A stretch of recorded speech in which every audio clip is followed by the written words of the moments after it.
Video. Okay. All right, guys, so welcome everyone to Irish American Heritage Museum's celebration of Bloomsday. I'd say 5 or 6 years worth of Bloomsdays we've been doing now. I've only been here for 4 of them, and last year, of course, we were virtual, so we're delighted to be both virtual and in person this year. As usual, we're led by our fearless board member and literature professor, Dr. Margaret Lash-Carroll, so I'm going to introduce her to introduce the entire cast of the show, but we're delighted to be back on track with live events, and I hope you enjoy Bloomsday. Thank you.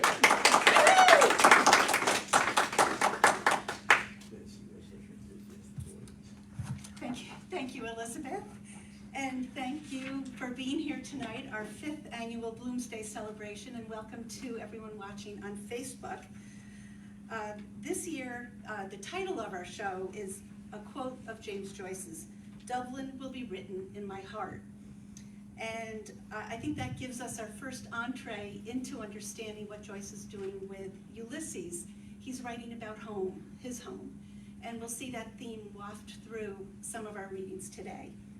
So we're excited tonight to be joining hundreds of organizations and groups around the world celebrating Bloomsday on June 16th, the day in which Ulysses is set. Tonight you'll be hearing dramatic readings from wonderful performers, and reading excerpts from the novel, and we'll also be listening to some songs by Don Kelly, songs that kind of pick up the themes of some of the readings that you're going to hear. So I'd like to begin, before we listen to the performances, with a brief overview of the novel and a little bit about Joyce's life.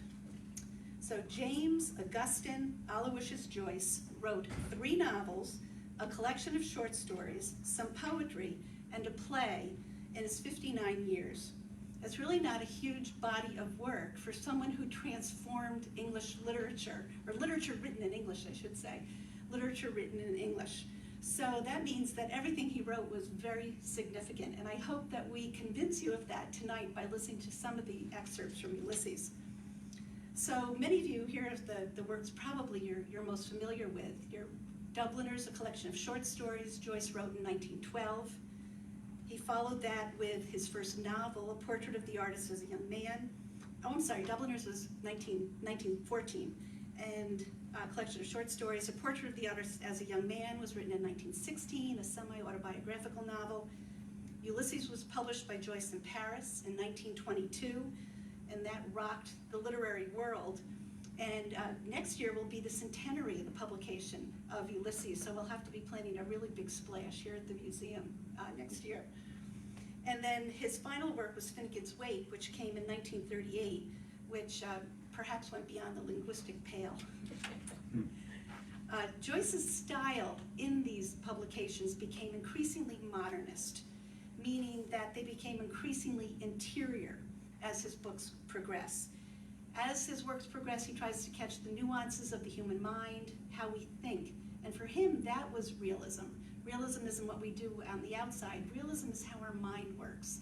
And increasingly, Joyce tried to capture that with what he called streams of consciousness, or interior monologues might be another way to think about that.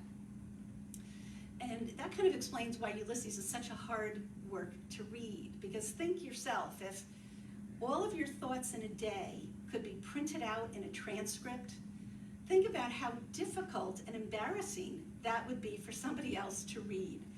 And that's what makes Ulysses so difficult. It's really, the plot is not very difficult. The characters are not too difficult to understand, but it's the way Joyce writes with this interior mode that makes it difficult to understand. So let's see. Let's begin our journey. We're going to start with a song. We're going to begin with a song of Old Dublin by Don Kelly to put us in the mood. Sing along at home and here in the audience. In Dublin's fair city, where the girls are so pretty, I first set my eyes on sweet Molly Malone.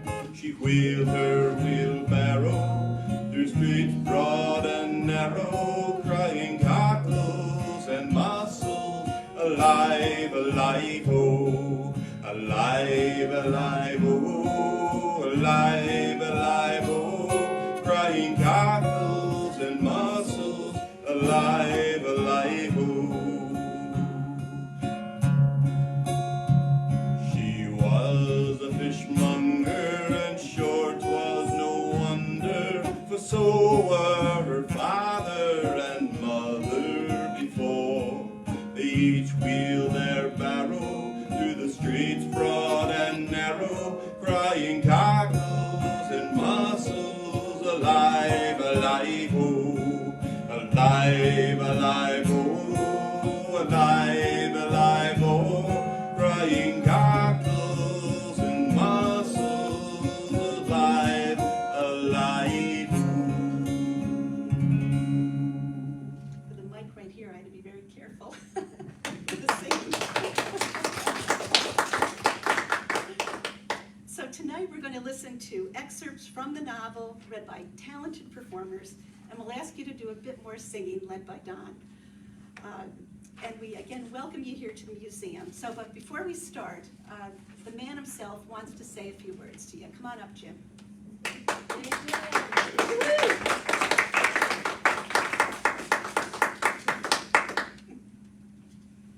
And a happy evening to you all.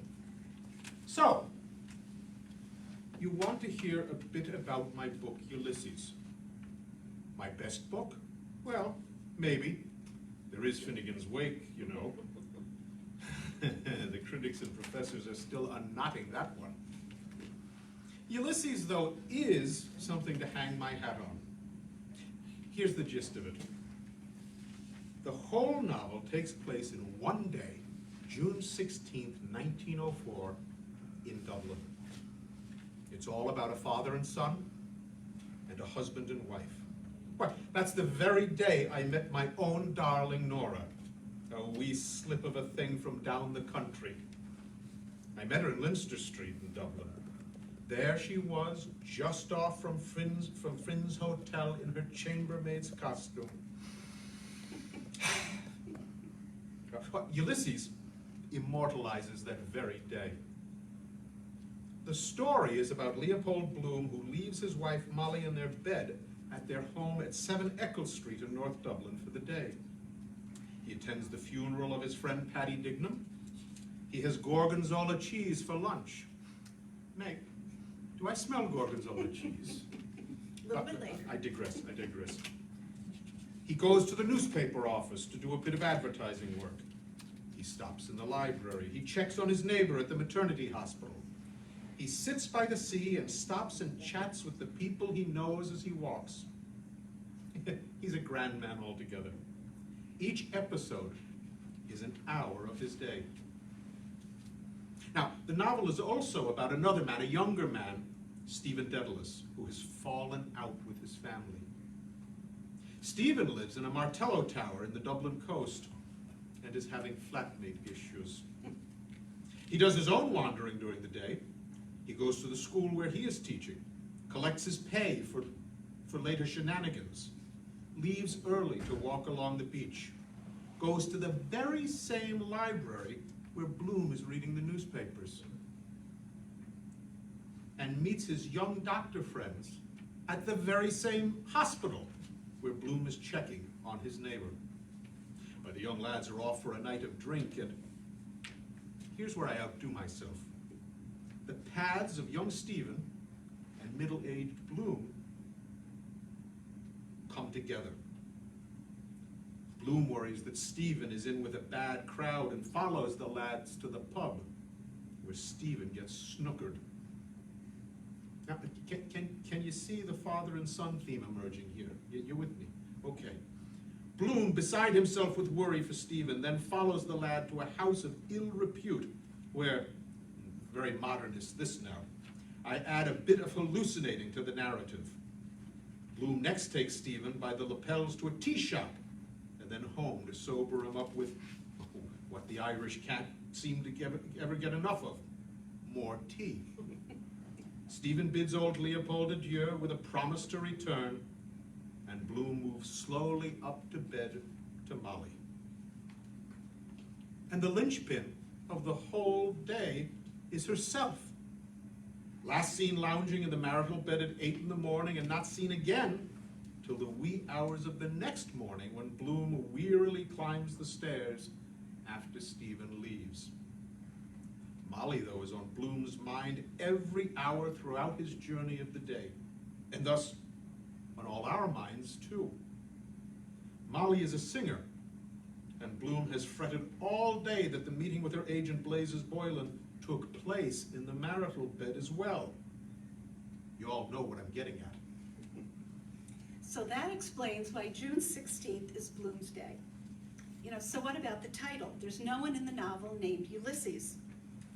Underneath the surface of the plot and biographical elements, Joyce is doing many things. There are layers of meaning. He simulates and shows the development of the English literary style. He retells Irish history. He ruminates on medieval philosophy. He talks about Shakespeare. And, getting back to the title, he recreates Homer's The Odyssey in 20th century Dublin. Odysseus is the main character in the Odyssey, and Ulysses is the Latin name for Odysseus. So to think about the Odyssey for a minute, so we know Ulysses is the Latin for Odysseus, and Joyce is paralleling Homer's The Odyssey. A couple of things about the Odyssey. The Odyssey is a story of Odysseus and his 10-year journey home from the 10-year Trojan War. Homer talks about that with the Iliad, that Odysseus left home for the Trojan War. He's there for 10 years, then it takes him 10 years to get home.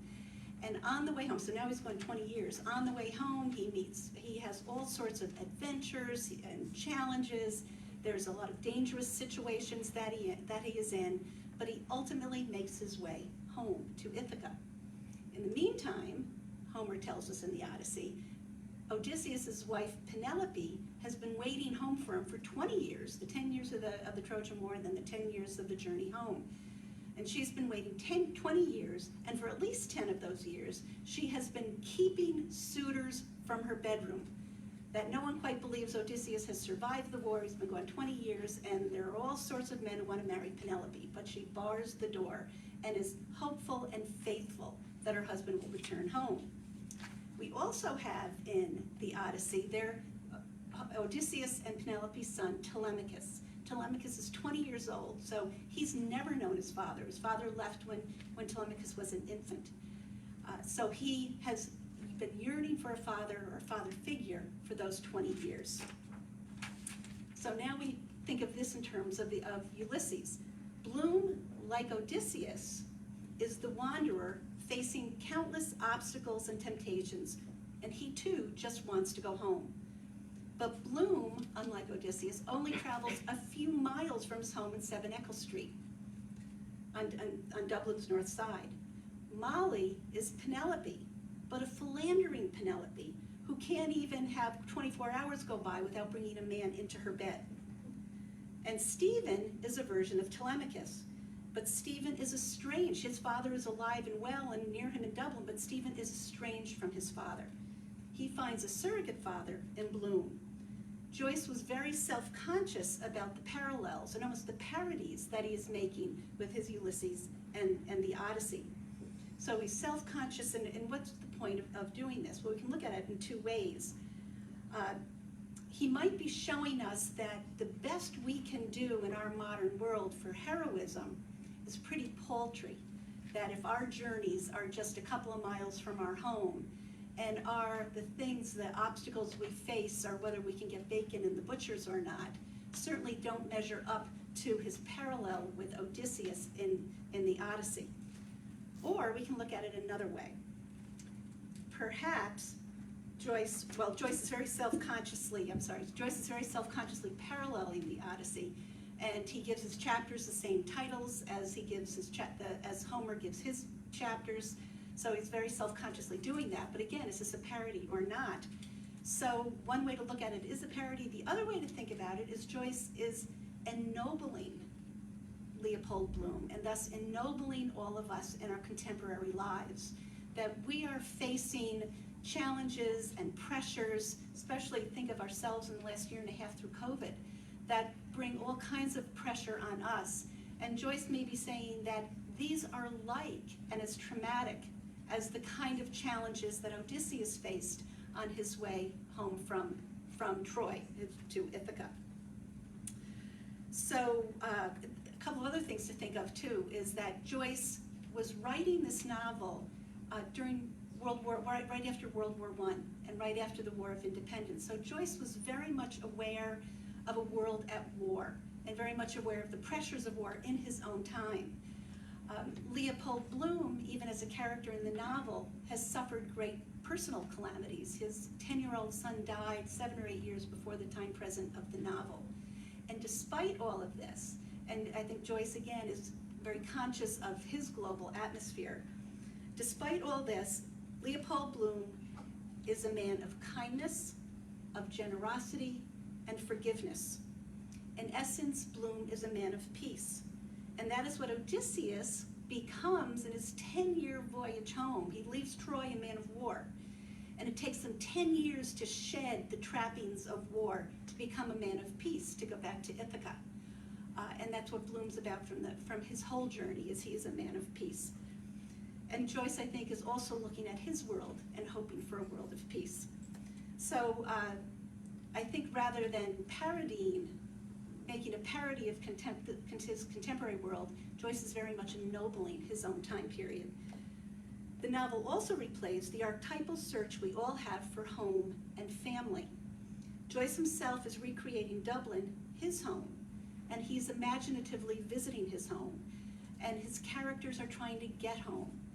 So ultimately, this novel is a huge affirmation of life, and we find that with Molly's last word, yes. There you have it. The greatest novel of the 20th century. And if I do say so, a bit of an improvement on Homer.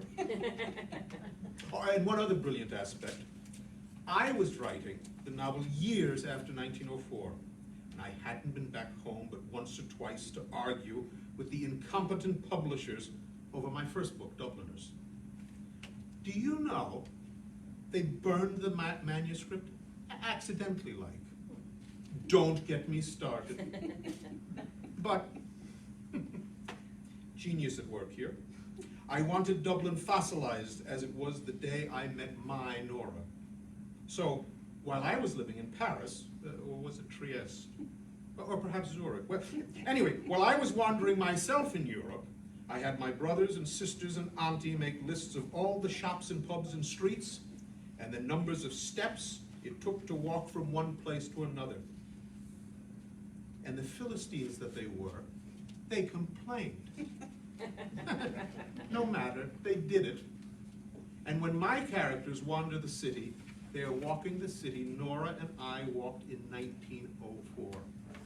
That Dublin is written in my heart. Well, sure, you can carry the book and walk the same streets.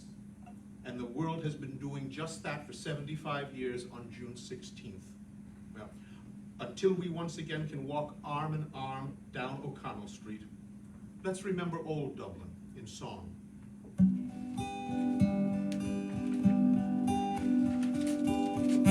Recent songs and stories, heroes of renown, the passing tales and glories that once were Dublin town, the hallowed halls and houses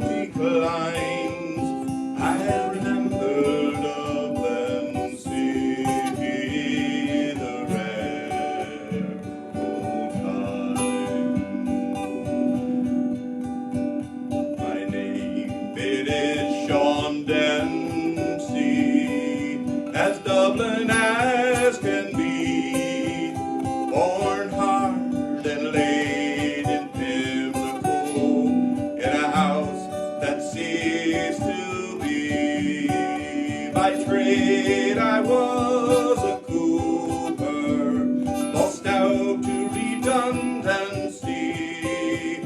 Like my house that fell to progress, betrayed the memory.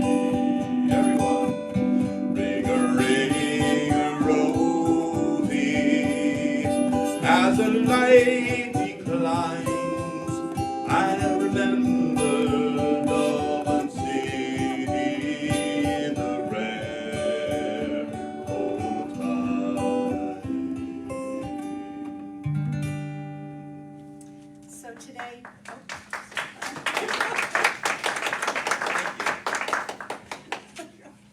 today at the Irish American Heritage Museum, we are commemorating our 5th Bloomsday with readings from Ulysses that give you an idea of Molly, Bloom, Stephen, and a few other characters.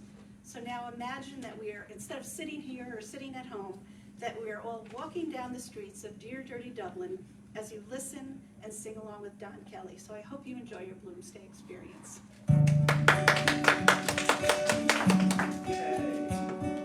Alive, alive, oh, alive, alive, oh, crying cockles and mussels, alive, alive, Our first reading is from chapter 1 and is entitled Telemachus. It is 8 a.m. at the Martello Tower at Sandy Cove, 7 miles southeast of the center of Dublin. Stephen Dedalus shares lodgings with a medical student, Buck Mulligan, and the book opens with a rooftop exchange between Stephen and the irreverent Mulligan, and concludes with Stephen, Mulligan, and an English guest named Haynes walking to the Strand for a swim. Tension is in the air.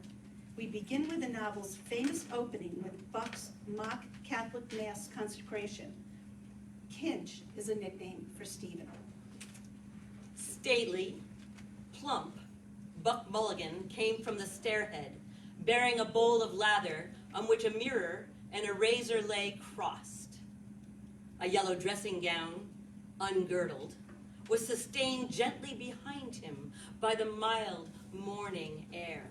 He held the bowl aloft and intoned, In troivo ad altare Dei.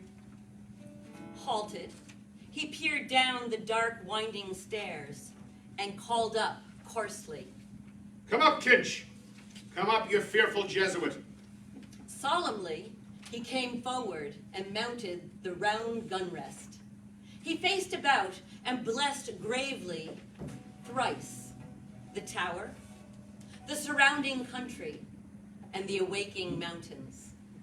Then, catching sight of Stephen Dedalus, he bent towards him and made rapid crosses in the air, gurgling in his throat and shaking his head. Stephen Dedalus, displeased and sleepy, leaned his arms on the top of the staircase and looked coldly at the shaking, gurgling face that blessed him. Equine in its length, and at the light, untonsured hair, grained and hued like paled oak. Buck Mulligan peeped at Stephen an instant under the mirror, and then covered the bowl smartly. Back to barracks. He added in a preacher's tone, For this, O dearly beloved, is the genuine Christian. Body and soul and blood and wounds. Slow music, please. Shut your eyes, gents. One moment. A little trouble about those white corpuscles. Silence all. Stephen, Buck Mulligan, and guest, Haynes, leave the tower for a swim in the nearby 40-feet swimming area. Stephen walked on, waiting to be spoken to, trailing his ash plant by his side. Its ferrule followed lightly on the path, squealing at his heels. My familiar after me, calling Stephen. A wavering line along the path. They will walk on it tonight, coming here in the dark.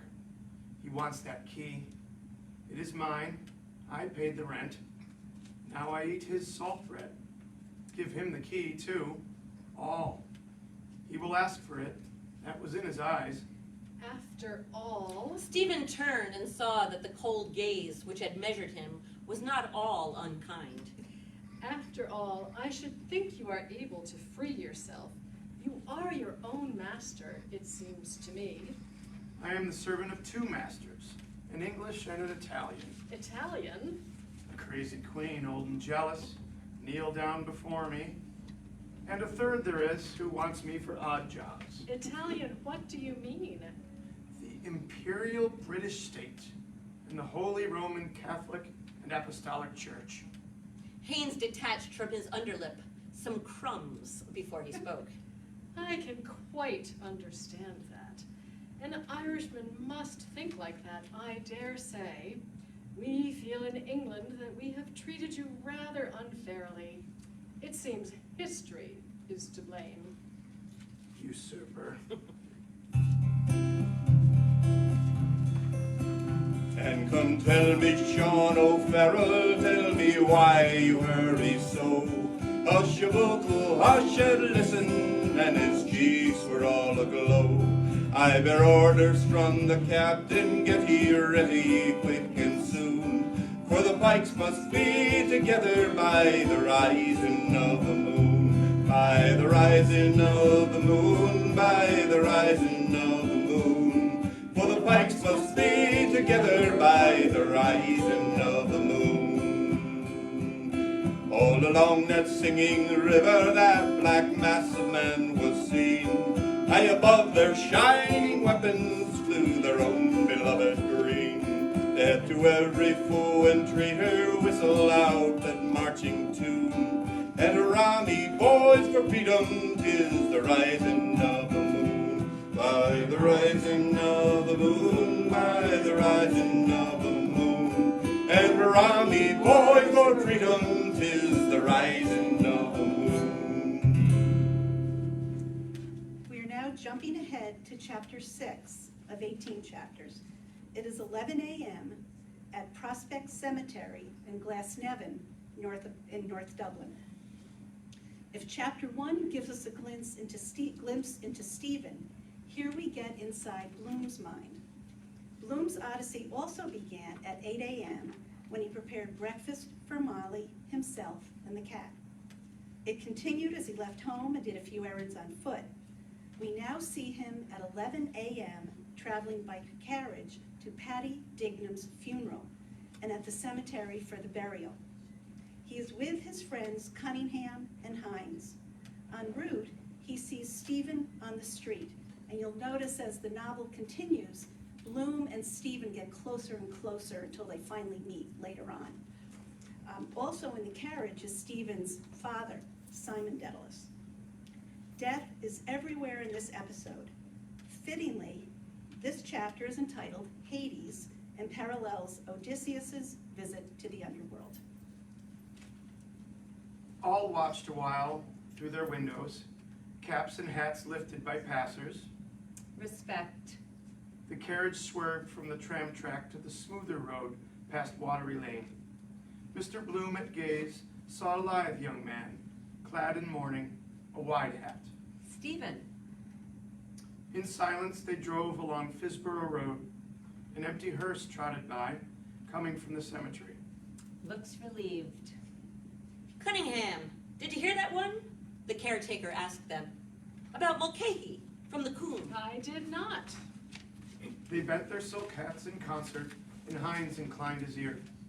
The caretaker hung his thumbs in the loops of his gold watch chain and spoke in a discreet tone to their vacant smiles.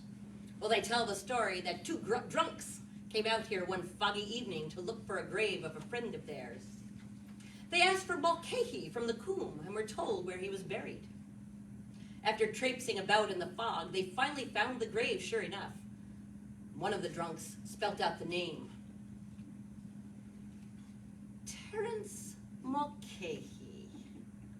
The other drunk was blinking up at the statue of the Savior that the widow had got up. The caretaker blinked up at one of the sepulchres they passed. He resumed. And after blinking up at that sacred figure, "Not a bloody bit like the man," says he.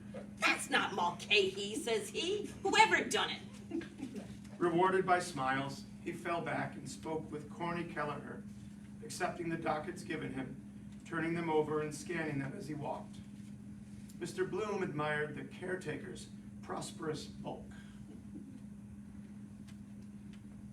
I'll want to be on good terms with him. Decent fellow, John O'Connell. Real good sort. Fancy being his wife. Wonder how he had the gumption to propose to any girl. Come out and live in the graveyard. Dangle that before her. It might thrill her first, courting death. Shades of night hovering here with all the dead stretched about. I dare say the soil would be quite fat with corpse manure, bones, flesh, nails, charnel houses. Dreadful. Turning green and pink, decomposing. Rot quick in damp earth. The lean old ones, tougher. Then a kind of tallowy, kind of cheesy. Then begin to get black, treacle oozing out of them. Then dried up, death moths. Of course, the cells, or whatever they are, go on living, changing about. Live forever, practically. Nothing to feed on themselves. But they must breed a devil of a lot of maggots. Soil must simply be swirling with them. Your head, it simply swirls, those pretty little seaside girls. He looks cheerful enough over there. Gives him a sense of power, seeing all the others go under first. Wonder how he looks at life, cracking his jokes too. Warms the cockles of his heart. The one about the bulletin, Spurgeon went to heaven 4 a.m. this morning. 11 p.m. closing time, not arrived yet. Peter. The dead themselves, the men anyhow, would like to hear an odd joke or the woman to know what's in fashion. A juicy pear or lady's punch, hot, strong, and sweet. Keep out the damp. You must laugh sometime, so better do it that way. Grave diggers in Hamlet. Shows the profound knowledge of the human heart. Daren't joke about the dead for 2 years at least. De mortuus nil nisi prius. Go out of mourning first. Hard to imagine his funeral. Seems a sort of a joke. Read your own obituary notice, they say. You live longer. Gives you a second wind. New lease on life. Now, who's that lanky-looking galoot over there in the Macintosh? Now, who is he, I'd like to know? Now, I'd give a trifle to know who he is. Always someone turns up you never dreamt of. Mr. Bloom stood far back, his hat in his hand, counting the bared heads. 12. I'm 13. No, the chap in the Macintosh is 13. Death's number. Where the deuce did he pop out of? He wasn't in the chapel. That I'll swear. Silly superstition, that about 13. And tell us, do you know that fellow in the what do you call that coat? The fellow was over there in the... Macintosh. Mr. Bloom looked around. Yes, I saw him. Where is he now? Macintosh. I don't know who he is. Is that his name? He moved away, looking around him. And the article in the paper says there were 13 people and the 13th was Mr. McIntosh. Chapter 10, we're going to jump to chapter 10 now, is entitled Wandering Rocks. It is set along the streets of Dublin. It is 3 p.m. Composed of 19 short vignettes, the chapter features collectively nearly all of the characters in Ulysses and is focused on exteriors, appearances, and movements. Few characters are granted more than a line or two of interior monologue. Episode 10 is the only episode in Ulysses without a corresponding chapter in the Odyssey. The path through the Wandering Rocks is mentioned in the Odyssey as one of the two possible routes back to Odysseus' home in Ithaca. The Wandering Rocks are boulders that shift position in the mist and can capsize a ship. The other choice for Odysseus is the path between two sea monsters, Scylla and Charybdis. Odysseus opts for the sea monsters, which Joyce does parallel in chapter 9, in episode 9. But Joyce still gives the alternate route in chapter 10. Joyce's Wandering Rocks are all the Dublin characters, and they become traps for the readers, diverting us from the goal of following Bloom and Stephen. We find ourselves wanting to hear more about these incidental characters. The episode is framed on each end by Father Conmee and the Vice Regent, representing the power of religion and government. Bloom and Stephen, though they do not meet yet, are further aligned in this episode. We see both men browsing the same bookseller's cart. We'll start off with a song about a Dublin character from the Coombe who fits right in with Joyce's Wandering Rocks. You may travel from Clare to the county Kildare, from Dublin right down to Macroom. But where would you see a fine widow like me, Biddy Mulligan, the pride of the Coombe? Me boys, Biddy Mulligan, the pride of the Coombe. I'm a scrap of a widow, I lives in a place in Dublin that's known as the Coombe. And a comfort and ease sure no king could excel, though my palace consists of one room. I sell apples and oranges, nuts and sweet peas, bull's eyes and sugar stick sweet. On a Saturday night I sell second-hand clothes from me stall on the floor of the street. You may travel from Clare to the county Kildare, from Dublin right down to Macroom. But where would you see a fine widow like me, Biddy Mulligan, the pride of the Coombe? Me girls, Biddy Mulligan, the pride of the Coombe. Chapter 10. The Superior, the Very Reverend John Conmee, S.J., reset his smooth watch in his interior pocket as he came down the presbytery steps. 5 to 3. Just nice time to walk to Artane. What was that boy's name again?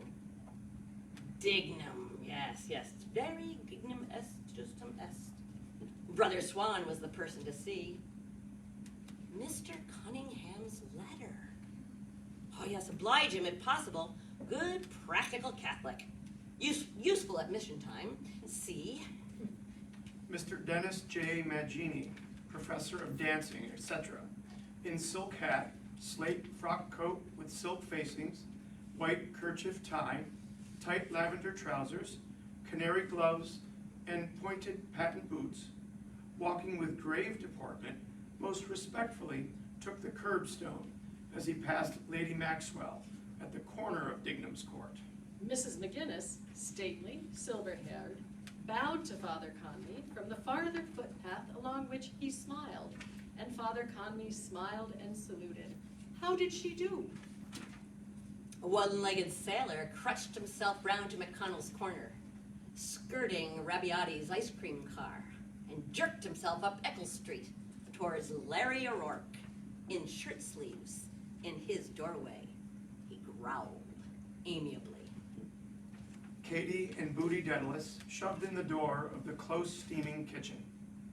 Maggie at the range rammed down a grayish mass beneath bubbling suds twice with her pot stick and wiped her brow.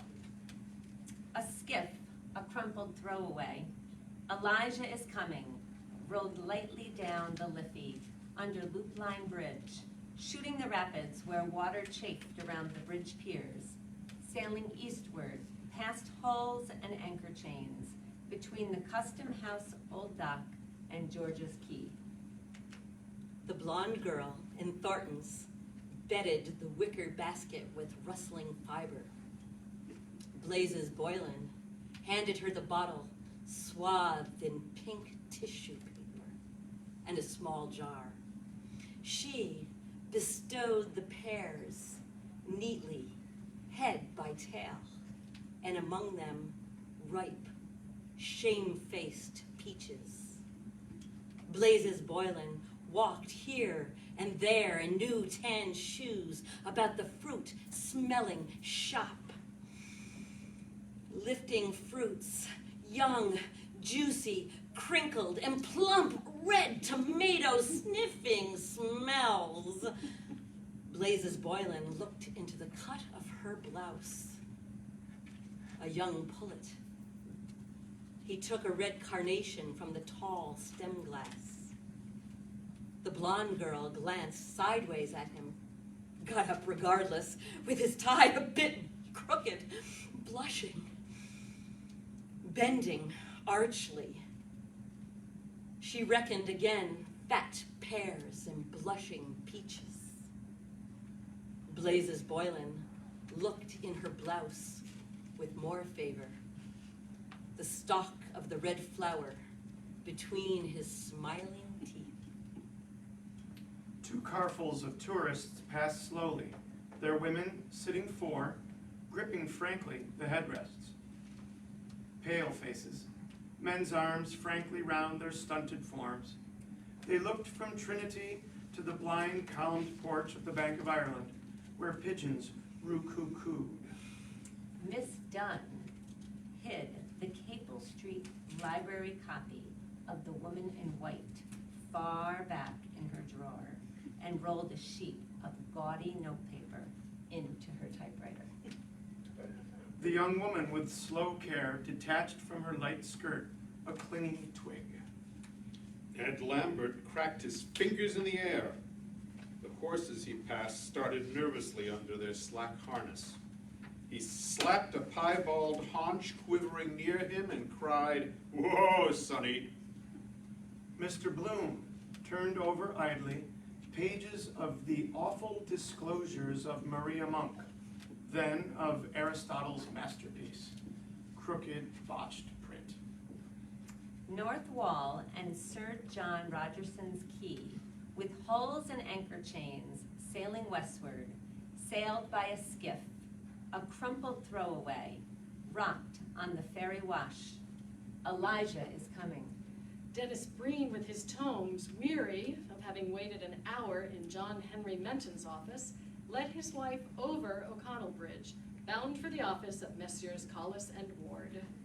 Stephen Daedalus watched through the webbed window the lapidary's fingers prove a time-dulled chain.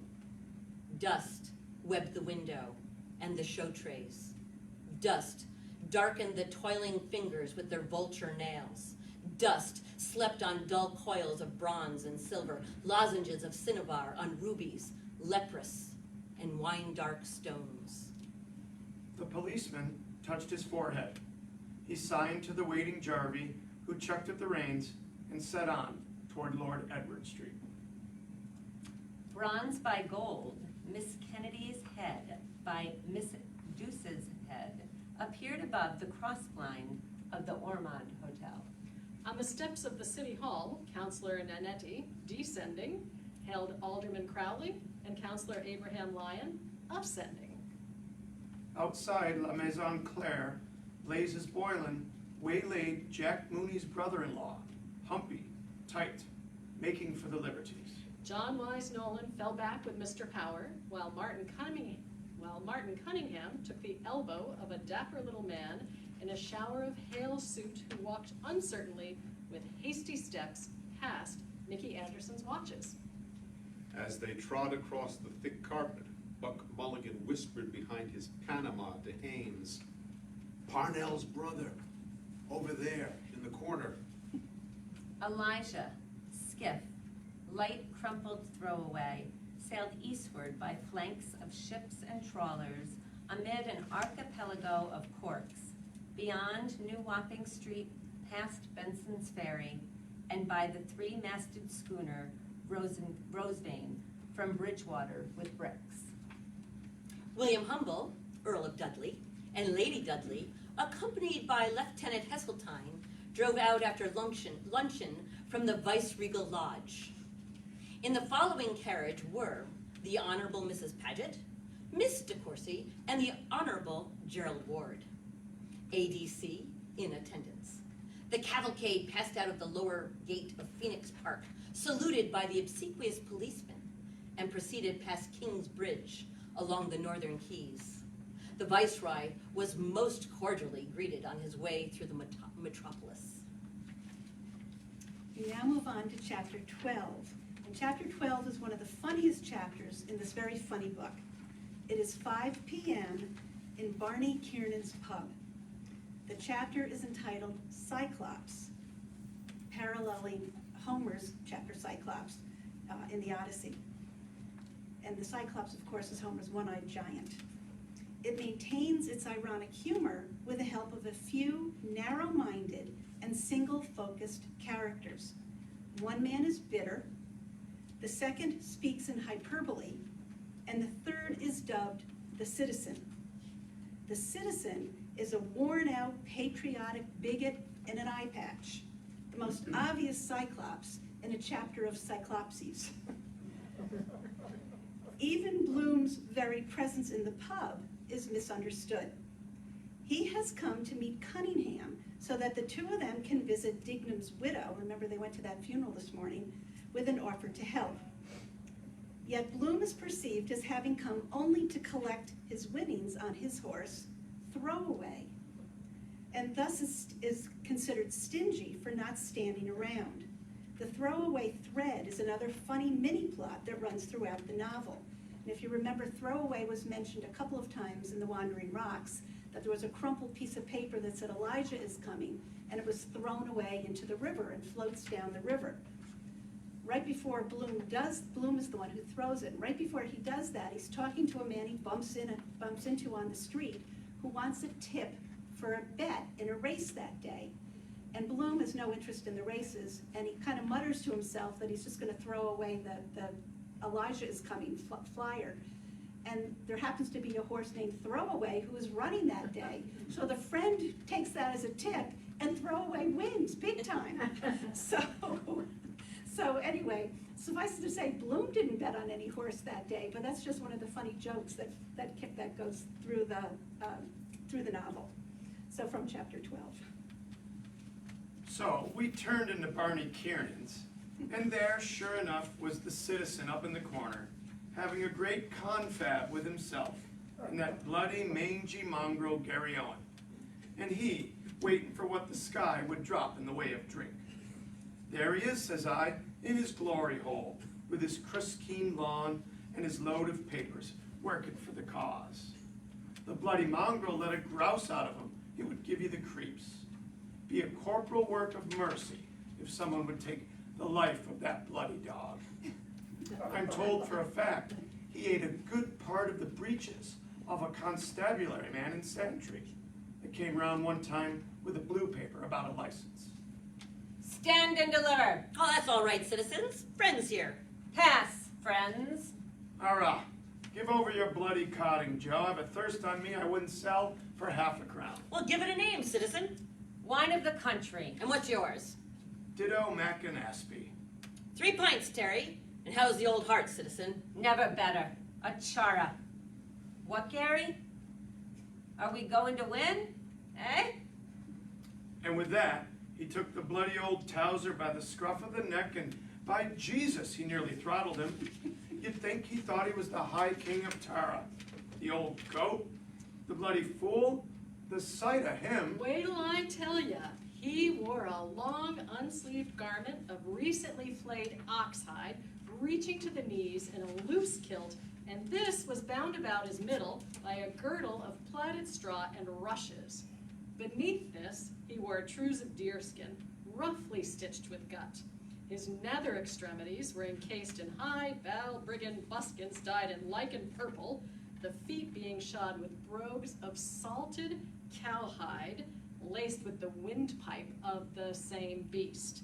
From his girdle hung a row of sea stones which dangled at every movement of his portentous frame, and on these were graven with rude yet striking art the tribal images of many Irish heroes and heroines of antiquity: Cuchulainn, Con of 100 Battles, Niall of 9 Hostages, Brian of Kincora, the Ardry Malachi, Art McMurrah, Shane O'Neill, Father John Murphy, Owen Rowe, Patrick Sarsfeld, Red Hugh O'Donnell, Red Jim McDermott, Soggarth Ian O'Growney, Michael Dwyer, Francie Higgins, Henry Joy McCracken, Goliath, Horace Wheatley, Thomas Conniff, Peg Wuffington, the village blacksmith, Captain Moonlight, Captain Boycott, Dante Alighieri, Christopher Columbus, St. Persis, St. Brendan, Marshall McMahon, Charlemagne, the Theobald, Wolfe Tone, the mother of the Maccabees, the last of the Mohicans, the Rose of Castile, the man from Galway, the man that broke the bank at Monte Carlo, the man in the Gap, the woman who didn't, Benjamin Franklin, Napoleon Bonaparte, John L. Sullivan, Cleopatra, Meg Carroll, Elizabeth Stack, Caroline Carolyn, and Billy Murray, plus 47 more. A crouched spear of acuminated granite rested by him, while at his feet reposed a savage animal of the canine tribe, whose stertorous gasps announced that he was sunk in uneasy slumber. A supposition confirmed by hoarse growls and spasmodic movements, which his master repressed from time to time by tranquilizing blows of a mighty cudgel rudely fashioned out of Paleolithic stone. So, anyhow, Terry brought the 3 pints Joe was standing, and begob, the sight nearly left my eyes when I saw him land out a quid. Oh, as true as I'm telling you, a good-looking sovereign. Old Gary Owen started growling again at Bloom that was skeezing round the door. Come in, come on. He won't eat ya. So Bloom slopes in with his cod's eye on the dog, and he asked Terry, was Martin Cunningham there?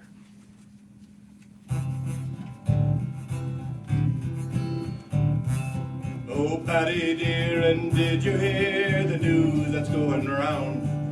The shamrock is forbid by law to grow on Irish ground. St. Patrick's Day no more will keep his colours can't be seen, for there's a bloomin' law again the wearing of the green. I met with Napper Tandy and he took me by the hand, and he says, how's poor old Ireland and how does she stand? She's the most distressful country that ever yet was seen. They're hanging men and women there for wearing of the green. Then since the colour we must wear is England's cruel red, sure Ireland's song will ne'er forget the blood that they have shed. They take a shamrock from your hat and cast it on the sod, but 'twill take road and flourish still or underfoot is trod.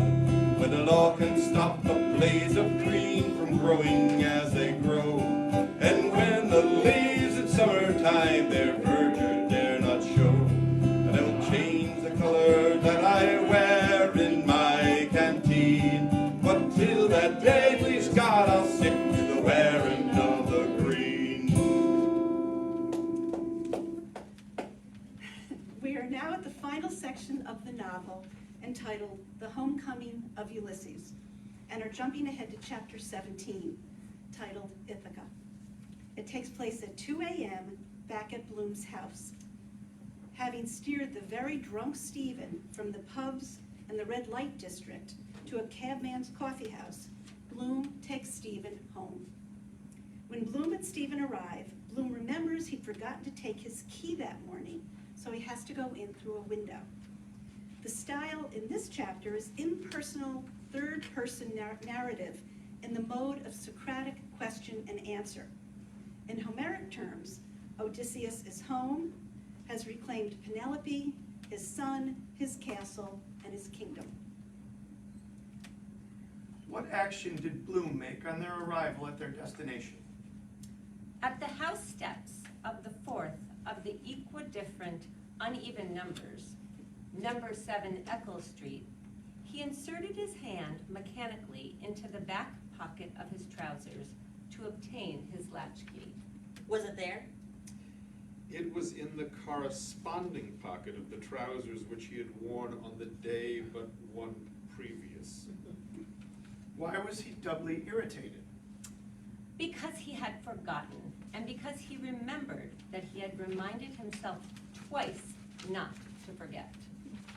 What were then the alternatives before the premeditatedly, respectively, and inadvertently keyless couple? To enter or not to enter. To knock or not to knock. Bloom's decision? A stratagem. Resting his feet on the dwarf wall, he climbed over the area railings, compressed his hat on his head, grasped 2 points at the lower union of rails and stiles, lowered his body gradually by its length of 5 feet 9 inches and a half to within 2 feet 10 inches of the area of pavement, and allowed his body to move freely in space by separating himself from the railings and crouching in preparation for the impact of the fall. Did he rise uninjured by concussion? Regaining new stable equilibrium, he rose uninjured, though concussed by the impact, raised the latch of the area door by the exertion of force at its freely moving flange, and, by leverage of the first kind applied at its fulcrum, gained retarded access to the kitchen through the subadjacent scullery, ignited a lucifer match by friction, set free inflammable coal gas by turning on the vent cock, lit a high flame which by regulating he reduced to quiescent candescence, and lit finally a portable candle and opened the front door for Stephen. What was Stephen's auditive sensation? He heard in a profound, ancient male, unfamiliar melody the accumulation of the past. And what was Bloom's visual sensation? He saw a quick young male familiar form, the predestination of a future. Was the proposal of asylum accepted? Promptly, inexplicably, with amicability, gratefully, it was declined. What did each do at the door of egress? Bloom set the candlestick on the floor. Stephen put the hat on his head. How did they take leave, one of the other, in separation? Standing perpendicular at the same door and on different sides of its base, the lines of their valedictory arms meeting at any point and forming any angle less than the sum of 2 right angles. Where were the several members of the company which with Bloom that day at the bidding of that peal had traveled from Sandymount in the south to Glasnevin in the north? Martin Cunningham, in bed. Jack Power, in bed. Simon Dedalus, in bed. Tom Kernan, in bed. Ned Lambert, in bed. Joe Hines, in bed. John Henry Menton, in bed. Bernard Corrigan, in bed. Patsy Dignam, in bed. Patty Dignam, in the grave. Bloom's acts?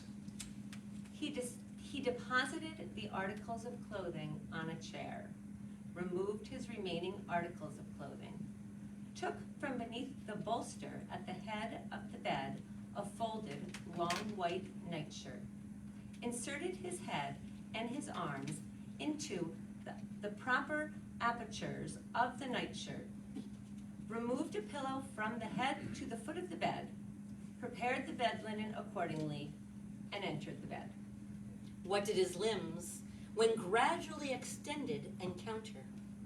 new clean bed linen, additional odors, the presence of a human form, female, hers, the imprint of a human form, male, not his, some crumbs, some flakes of potted meat recooked, which he removed. If he had smiled, why would he have smiled? To reflect that each one who enters imagines himself to be the first to enter, whereas he is always the last term of a preceding series, even if the first term of a succeeding one, each imagining himself to be first, last, only, and alone, whereas he is neither first nor last, nor only, nor alone in a series originating in and repeated to infinity. Then, He kissed the plump, mellow, yellow, smellow melons of her rump, on each plump melanous hemisphere, in their mellow yellow furrow with obscure, prolonged, provocative, melanous osculation. The visible signs of post-satisfaction?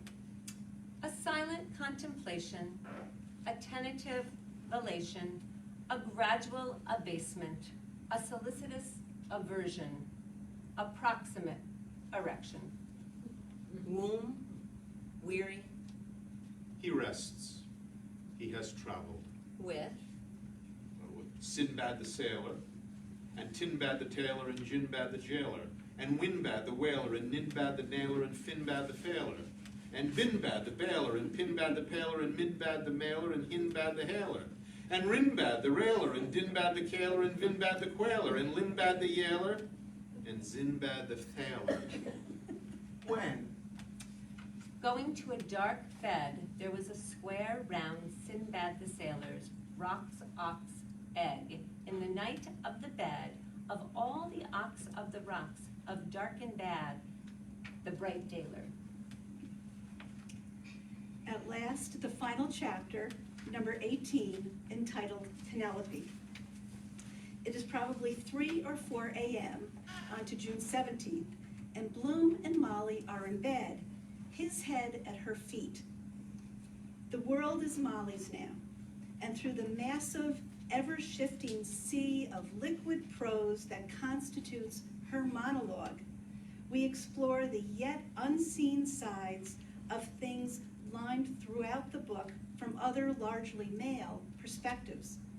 In Molly's 8 unpunctuated sentences totaling nearly 1,600 lines are countless gems of insight into Joyce's perception of the psyche of women. Sometimes critics say perception into the psyche of women, but I think it's important to frame it with Joyce's perception of the psyche of women.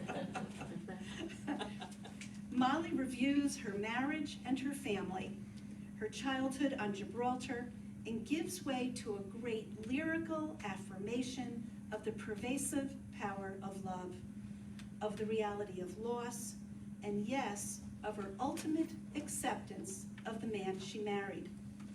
Joyce ends Ulysses with Molly's famous last word, yes. But first a song from Don to put us in the mood. Come over the hills, my bonny Irish lass.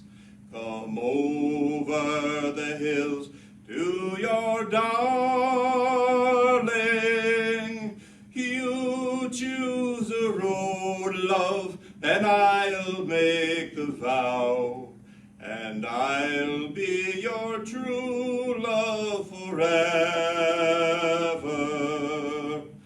Red is the rose that in yonder garden grows.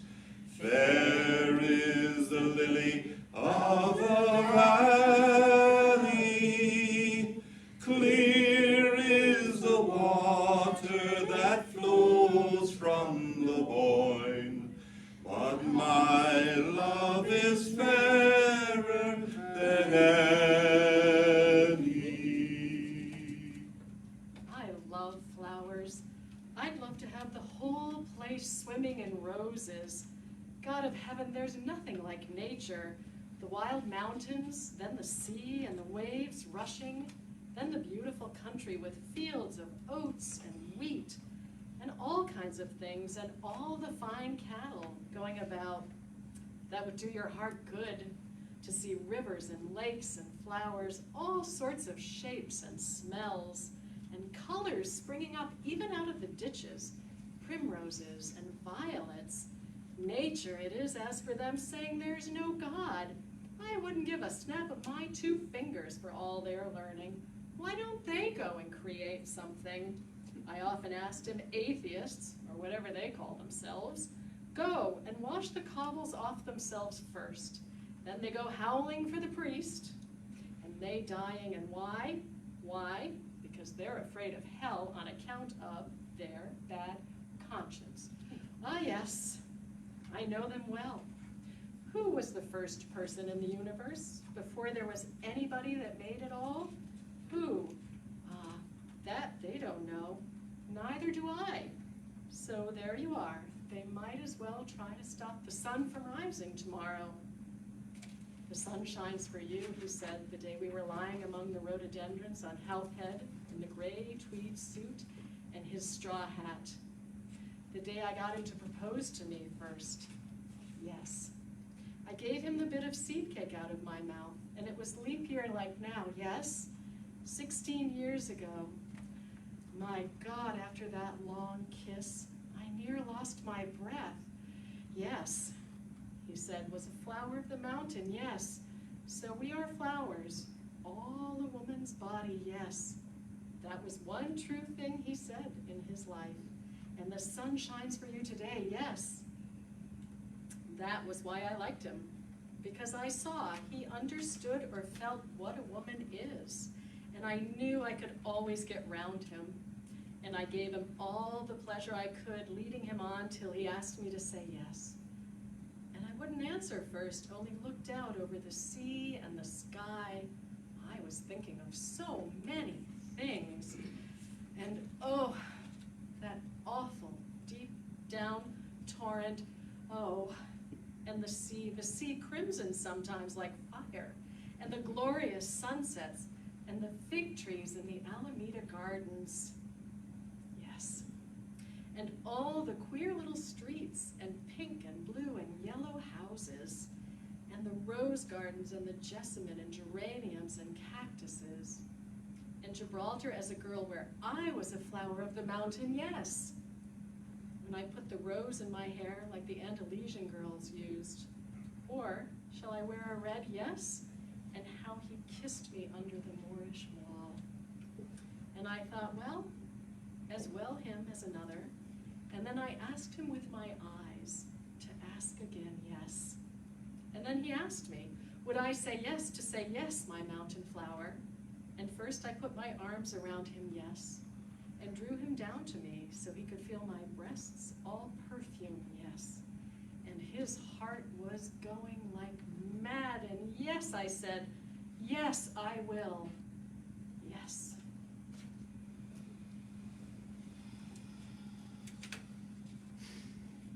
And so our son Stephen departs into the night secure in having found a father. Our wandering Bloom comes home having found his son, and malleable Molly allows her polity to reclaim her. And who are they, Bloom, Stephen, and Molly? Why, well, they, like all the souls we meet and greet, all the wanderers who are sweet, complete, full of deceit, who cheat, maybe dig peat and brave sleet, some who no longer tweet. Why, they are us. As I apparently once said, we walk through ourselves, meeting robbers, ghosts, giants, old men, young men, wives, widows, brothers in love, but always meeting ourselves. Now, Meg, what do you say? Let's go get ourselves a glass of Burgundy and a bit of Gorgonzola. That sounds great. Thank you, everyone, for joining us today for our 5th annual Bloomsday. And we all hold Dublin dear in our hearts, as Joyce certainly does in his imagination through Ulysses. So please come back for more events. Thank you.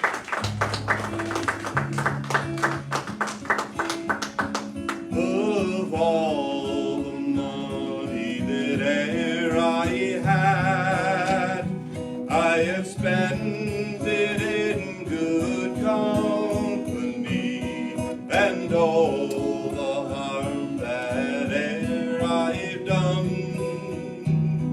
alas, it was to none but me, and all I've done for want of wit to marry now I can't recall. So fill to me the parting glass. Good night, that joy be with you all. If I had money enough to spend, and leisure time to sit while there is a fair maid in this town that sorely at my heart beguile.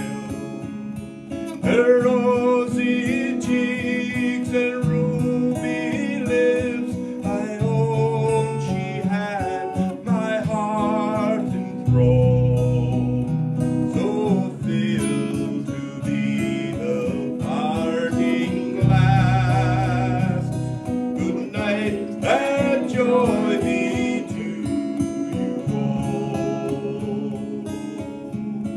Of all the comrades that e'er I had, they are sorry for my going away, and all the sweethearts that e'er I had, did wish me one more day to stay. But since it falls unto my lot that I should rise and you should not, I gently rise and softly call. Good night and joy be to you all. Sláinte.